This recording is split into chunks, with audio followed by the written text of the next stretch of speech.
ओम शांति। 6/2/25 की वाणी है। मीठे बच्चे, पुरानी दुनिया के कांटों को नई दुनिया के फूल बनाना, यह तुम होशियार मालियों का काम है। प्रश्न, संगम युग पर तुम बच्चे कौन सी श्रेष्ठ तकदीर बनाते हो? उत्तर, कांटे से खुशबूदार फूल बनना, यह है सबसे श्रेष्ठ तकदीर। अगर एक भी कोई विकार है तो कांटा है। जब कांटे से फूल बनो तब सतो प्रधान देवी देवता बनो। तुम बच्चे अभी 21 पीढ़ी के लिए अपनी सूर्यवंशी तकदीर बनाने आए हो। गीत, तकदीर जगाकर आई हूँ। ओम शांति। गीत बच्चों ने सुना। यह तो कॉमन गीत है क्योंकि तुम हो माली, बाप है बागवान। अब मालियों को कांटों से फूल बनाना है।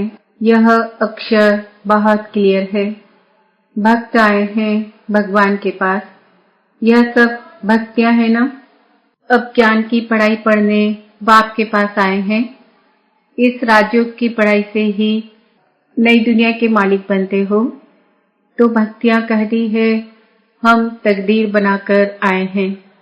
नई दुनिया दिल में सजा कर आए हैं।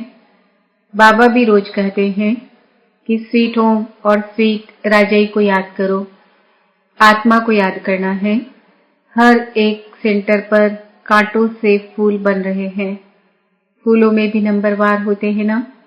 शिव के ऊपर फूल चढ़ाते, कोई कैसा फूल चढ़ाते, कोई कैसा। गुलाब के फूल और अक फूल में रात दिन का फर्क है। यह भी बगीचा है। कोई मोतिये के फूल हैं, कोई चंपा के, कोई रतन जोत है, कोई अक के भी हैं। बच्चे जानते हैं इस समय सब है कांटे। यह दुनिया ही कांटों का जंगल है। इनको बनाना है नई दुनिया के फूल। इस पुरानी दुनिया में है कांटे।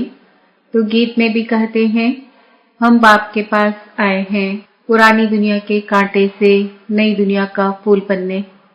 जो बाप नई दुनिया स्थापन कर रहे हैं, कांटे से फूल अर्थात देवी देवता बनना है। गीत का अर्थ कितना सहज है।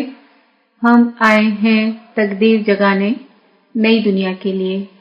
नई दुनिया है सतयुग। कोई की सतो प्रधान तकदीर है, कोई की रजो तमो है। कोई सूर्यवंशी राजा बनते हैं, कोई प्रजा बनते हैं, कोई प्रजा के भी नौकर चाकर बनते हैं। यह नई दुनिया की राजाई स्थापन हो रही है। स्कूल में तकदीर जगाने जाते हैं ना। यहाँ तो है नई दुनिया की बात। इस पुरानी दुनिया में क्या तकदीर बनाएंगे? तुम भविष्य नई दुनिया में देवता बनने की तकदीर बना रहे हो।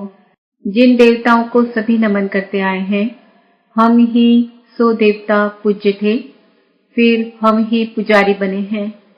21 जन्मों का वर्षा बाप से मिलता है, जिसे 21 पीढ़ी कहा जाता है। पीढ़ी वृद्धावस्था तक को कहा जाता है। बाप 21 पीढ़ी का वर्षा देते हैं क्योंकि युवा अवस्था में व बचपन में बीच में अकाल मृत्यु कभी होता नहीं, इसलिए उनको कहा जाता है अमरलोक। यह है मृत्युलोक, रावण राज्य। यहाँ हर एक में विकारों की प्रवेशता है। जिसमें कोई एक भी विकार है तो कांटे हुए ना। बाप समझेंगे माली रॉयल खुशबूदार फूल बनाना नहीं जानते हैं। माली अच्छा होगा तो अच्छे अच्छे फूल तैयार करेंगे। विजय माला में पिरोने लायक फूल चाहिए। देवताओं के पास अच्छे अच्छे फूल ले जाते हैं ना। समझो, क्वीन एलिजाबेथ आती है तो एकदम फर्स्ट क्लास फूलों की माला बनाकर ले जाएंगे। यहाँ के मनुष्य तो है तमो प्रधान। शिव के मंदिर में भी जाते हैं, समझते हैं ये भगवान है। ब्रह्मा विष्णु शंकर को तो देवता कहते हैं। शिव को भगवान कहेंगे तो वह ऊंचते ऊंचा हुआ ना। अब शिव के लिए कहते धतूरा खाता था, भांग पीता था। कितनी ग्लानि करते हैं। फूल भी अक के ले जाते हैं। अब ऐसा परम पिता परमात्मा उनके पास ले क्या जाते हैं। तमो प्रधान कांटों के पास तो फर्स्ट क्लास फूल ले जाते हैं और शिव के मंदिर में क्या ले जाते। दूध भी कैसा चढ़ाते हैं? 5% दूध, बाकी 95% पानी। भगवान के पास दूध कैसा चढ़ाना चाहिए जानते तो कुछ भी नहीं। अब तुम अच्छी रीति जानते हो, तुम्हारे में भी नंबरवार है। जो अच्छा जानते हैं उनको सेंटर का हेड बनाया जाता है। सब तो एक जैसे नहीं होते। भल पढ़ाई एक ही है, मनुष्य से देवता बनने की ही एम ऑब्जेक्ट है, परंतु टीचर तो नंबरवार है ना। विजय माला में आने का मुख्य आधार है पढ़ाई। पढ़ाई तो एक ही होती है, उसमें पास तो नंबरवार होते हैं ना। सारा मदार पढ़ाई पर है। कोई तो विजय माला के 8 दानों में आते हैं, कोई 108 में, कोई 16,108 में। सिजरा बनाते हैं ना, जैसे झाड़ का भी सिजरा निकलता है। पहले पहले एक पत्ता, 2 पत्ते, फिर बढ़ते जाते हैं। यह भी झाड़ है। बिरादरी होती है, जैसे कृपलानी बिरादरी आदि आदि। वह सब है हद की बिरादरियां। यह है बेहद की बिरादरी। इनका पहले पहले कौन है? प्रजापिता ब्रह्मा। उनको कहेंगे ग्रेट ग्रेट ग्रैंडफादर, परंतु यह किसको पता नहीं है। मनुष्य मात्र जरा भी नहीं जानते कि सृष्टि का रचयिता कौन है। बिल्कुल अहिल्या जैसे पत्थर बुद्धि है। ऐसे जब बन जाते हैं तभी ही बाप आते हैं। तुम यहाँ आए हो अहिल्या बुद्धि से पारस बुद्धि बनने, तो नॉलेज भी धारण करनी चाहिए ना। बाप को पहचानना चाहिए और पढ़ाई का ख्याल करना चाहिए। समझो, आज आए हैं, कल अचानक शरीर छूट जाता है, फिर क्या पद पा सकेंगे? नॉलेज तो कुछ भी उठाई नहीं, कुछ भी सीखे नहीं, तो क्या पद पाएंगे? दिन प्रतिदिन जो देरी से शरीर छोड़ते हैं उनको टाइम तो थोड़ा मिलता है, क्योंकि टाइम तो कम होता जाता है। उसमें जन्म ले क्या कर सकेंगे? हाँ, तुम्हारे से जो जाएंगे तो कोई अच्छे घर में जन्म लेंगे। संस्कार ले जाते हैं तो वह आत्मा झट जाग जाएगी, शिव बाबा को याद करने लगेगी। संस्कार ही नहीं पड़े हुए होंगे तो कुछ भी नहीं होगा। इसको बहुत महीनता से समझना होता है। माली अच्छे अच्छे फूलों को ले आते हैं तो उनकी महिमा भी गाई जाती है। फूल बनाना तो माली का काम है ना। ऐसे बहुत बच्चे हैं जिनको बाप को याद करना आता ही नहीं है। तकदीर के ऊपर है ना, तकदीर में नहीं है तो कुछ भी समझते नहीं। तकदीरवान बच्चे तो बाप को यथार्थ रीति पहचान कर उन्हें पूरी रीति याद करेंगे। बाप के साथ साथ नई दुनिया को भी याद करते रहेंगे। गीत में भी कहते हैं ना, हम नई दुनिया के लिए नई तकदीर बनाने के लिए आए हैं। 21 जन्म लिए बाप से राज्य भाग्य लेना है। इस नशे और खुशी में रहे तो ऐसे ऐसे गीतकार इशारे से समझ जाए। स्कूल में भी कोई की तकदीर में नहीं होता है तो फेल हो पड़ते हैं। यह तो बहुत बड़ा इम्तिहान है। भगवान खुद पेट पढ़ाते हैं। यह नॉलेज सभी धर्म वालों के लिए है। बाप कहते हैं अपने को आत्मा समझ मुझ बाप को याद करो। तुम जानते हो किसी भी देहधारी मनुष्य को भगवान कह नहीं सकते। ब्रह्मा विष्णु शंकर को भी भगवान नहीं कहेंगे, वह भी सूक्ष्म वतनवासी देवताएं हैं। यहाँ है मनुष्य, यहाँ देवताएं नहीं हैं। यह है मनुष्य लोक। यह लक्ष्मी नारायण आदि दैवी गुण वाले मनुष्य हैं, जिसको डिटिज्म कहा जाता है। सत्युग में सभी देवी देवता है। सूक्ष्म वतन में है ही ब्रह्मा विष्णु शंकर। गाते भी हैं ब्रह्मा देवताय नमः, विष्णु देवताय नमः, फिर कहेंगे शिव परमात्माय नमः। शिव को देवता नहीं कहेंगे और मनुष्य को फिर भगवान नहीं कह सकते। 3 फ्लोर है ना, हम है 3rd फ्लोर पर। सत्युग के जो दैवी गुण वाले मनुष्य हैं वही फिर आसुरी गुण वाले बन जाते हैं। माया का ग्रहण लगने से काले हो जाते हैं। जैसे चंद्रमा को भी ग्रहण लगता है ना, वह है हद की बातें, यह है बेहद की बात। बेहद का दिन और बेहद की रात है। गाते भी हैं ब्रह्मा का दिन और रात। तुमको अभी एक बाप से ही पढ़ना है, बाकी सब कुछ भूल जाना है। बाप द्वारा पढ़ने से तुम नई दुनिया के मालिक बनते हो। यह सच्ची सच्ची गीता पाठशाला है। पाठशाला में हमेशा नहीं रहते। मनुष्य समझते हैं भक्ति मार्ग भगवान से मिलने का मार्ग है। जितना बहुत भक्ति करेंगे तो भगवान राजी होगा और आकर फल देगा। यह सब बातें तुम ही अब समझते हो। भगवान एक है जो फल अभी दे रहे हैं।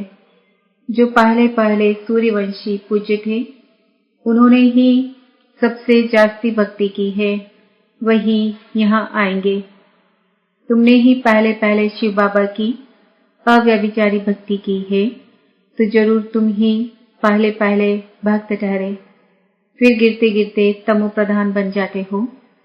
आधा कल्प तुमने भक्ति की है, इसलिए तुमको ही पहले ज्ञान देते हैं। तुम्हारे में भी नंबरवार है।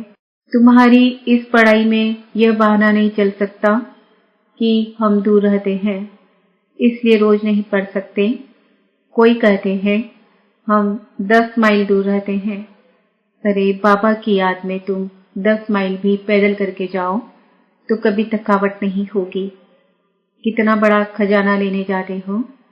तीर्थों पर मनुष्य दर्शन करने के लिए पैदल जाते हैं। कितना धक्का खाते हैं। यह तो एक ही शहर की बात है। बाप कहते हैं मैं इतना दूर से आया हूँ। तुम कहते हो घर 5 माइल दूर है। वाह, खजाना लेने के लिए तो दौड़ते आना चाहिए। अमरनाथ पर सिर्फ दर्शन करने के लिए कहाँ कहाँ से जाते हैं। यहाँ तो अमरनाथ बाबा स्वयं पढ़ाने आए हैं। तुमको विश्व का मालिक बनाने आया हूँ। तुम बहाना करते रहते हो। सवेरे अमृत वेले तो कोई भी आ सकते हैं। उस समय कोई डर नहीं है। कोई तुमको लूटेंगे भी नहीं। अगर कोई चीज जेवर आदि होंगे तो छीनेंगे। चोरों को चाहिए ही धन पदार्थ, परंतु किसकी तकदीर में नहीं है तो फिर बहाने बहुत बनाते हैं। पढ़ते नहीं तो अपना पद गंवाते हैं। बाप आते भी भारत में है। भारत को ही स्वर्ग बनाते हैं। सेकंड में जीवन मुक्ति का रास्ता बताते हैं, परंतु कोई पुरुषार्थ भी करे ना, कदम ही नहीं उठाएंगे तो पहुंच कैसे सकेंगे। तुम बच्चे समझते हो कि यह है आत्माओं और परमात्मा का मेला। बाप के पास आए हैं स्वर्ग का वर्षा लेने। नई दुनिया की स्थापना हो रही है। स्थापना पूरी हुई और विनाश शुरू हो जाएगा। यह वही महाभारत की लड़ाई है ना। अच्छा, मीठे मीठे सिक्किल दे बच्चों प्रति माता पिता बाप दादा का याद प्यार और गुड मॉर्निंग। रूहानी बाप की रूहानी बच्चों को नमस्ते। हम रूहानी बच्चों की रूहानी माता पिता बाप दादा को याद प्यार गुड मॉर्निंग नमस्ते ओम शांति। धारणा के लिए मुख्य सार। बाप जो ज्ञान का खजाना दे रहे हैं उसको लेने के लिए दौड़ दौड़ कर आना है। इसमें किसी भी प्रकार का बहाना नहीं देना है। बाप की याद में 10 माइल भी पैदल चलने से थकावट नहीं होगी। विजय माला में आने का आधार पढ़ाई है। पढ़ाई पर पूरा ध्यान देना है। कांटों को फूल बनाने की सेवा करनी है। स्वीट होम और स्वीट राजाई को याद करना है। वरदान। संगम युग के महत्व को जान। एक का अनगिनत बार रिटर्न प्राप्त करने वाले सर्व प्राप्ति संपन्न भव। संगम युग पर बाप दादा का वायदा है। 1-2 लाख लो। जैसे सर्वश्रेष्ठ समय, सर्वश्रेष्ठ जन्म, सर्वश्रेष्ठ टाइटल इस समय के हैं, वैसे सर्व प्राप्तियों का अनुभव अभी ही होता है। अभी एक का सिर्फ लाख गुना नहीं मिलता, लेकिन जब चाहो जैसे चाहो जो चाहो बाप सर्वेंट रूप में बांधे हुए हैं। एक का अनगिनत बार रिटर्न मिल जाता है। क्योंकि वर्तमान समय वरदाता ही आपका है। जब बीज आपके हाथ में है तो बीज द्वारा जो चाहो वह सेकंड में लेकर सर्व प्राप्तियों से संपन्न बन सकते हो। स्लोगन: कैसी भी परिस्थिति हो, परिस्थिति चली जाए लेकिन खुशी नहीं जाए। आज का स्वमान है, मैं आत्मा सर्व प्राप्तियों से संपन्न हूँ। अव्यक्त इशारे: एकांत प्रिय बनो, एकता और एकाग्रता को अपनाओ। एकता और एकाग्रता, यह दोनों श्रेष्ठ भुजाएं हैं कार्य करने के सफलता की। एकाग्रता अर्थात सदा निर्व्यक्त संकल्प, निर्विकल्प। जहाँ एकता और एकाग्रता है वहाँ सफलता गले का हार है। वरदाता को एक शब्द प्यारा है, एक व्रता, एक बल, एक भरोसा, साथ साथ एक मत, न मनमत न परमत, एक रस, न और कोई व्यक्ति न वैभव का रस, ऐसे ही एकता एकांत प्रिय।